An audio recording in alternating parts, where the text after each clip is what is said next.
Hello, magandang araw sa inyo mga kaibigan. Today's video nga pala, tayo bibili ng saging para sa mga bisita nating mga taga Laguna. Inutusan nga ako ni Chang Agring bumili ng saging, wala naman akong makita kundi ako maghikap at hinanap ko nga din sa may tindahan, din pala meron sa may tulay. At rin na nga, nagkita na nga tayo ng saging din kaso kaliliit, wala na nga masyadong nagbebenta din ng saba. Hoy mga taga Mindoro, pabigitahan nyo nga ako ng maraming saba.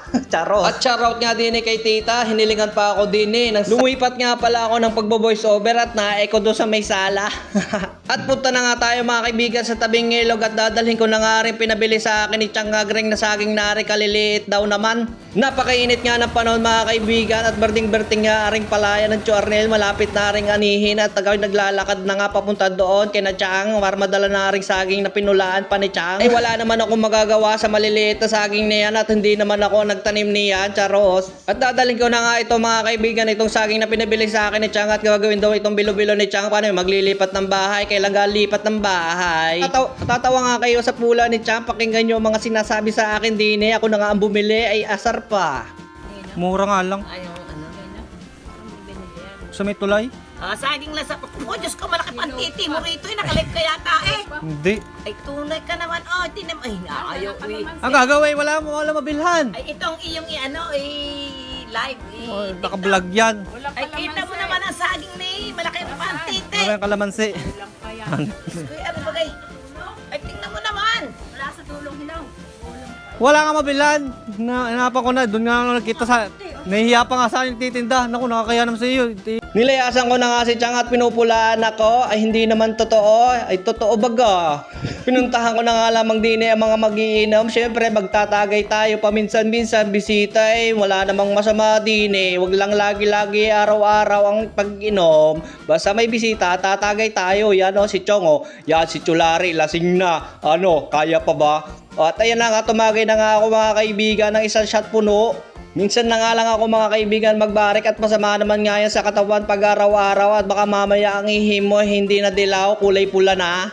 At napakasarap nga bumarik din sa kubong arit, napakalamig ng simoy ay pwede kang matulog din pag ikay burat na. Medyo maganda ngayon ang ating pagbo-voice over kasi nga tayo nakainom. Ay charos, hindi na nakainom, nakalipas pa yan. At parang uulan nga din at babagyo. At diningat binigyan ako ni Chong Istong ng 500. Wag na daw ako mamaya at mag-inom na lang daw kami. Bigay ayos na, may pansubi na, may pambayad pa sa utang sa Bombay.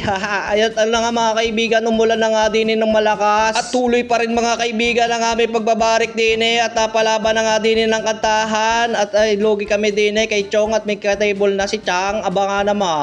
At binanata na nga ni Rupert din ng isang kantang malamig-lamig na nasimoy ng hangin na parang babagyo pa din Abay ayos ga ang kanta, baka burat na.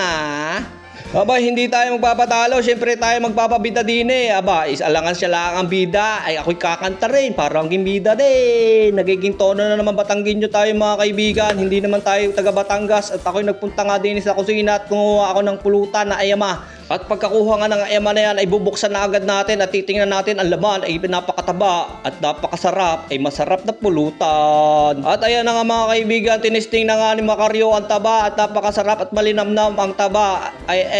Bakit may hindi ka naman taga Batangas? At siya, sige na nga, ikaw na nga ang bida. At pagkatapos ko nga lantakan ito mga kaibigan ay nagdilim na nga aking mga paningin at nawala na ang aking mga kainuman ay it's time to budol. Bubudulin na natin si Chang. Haha.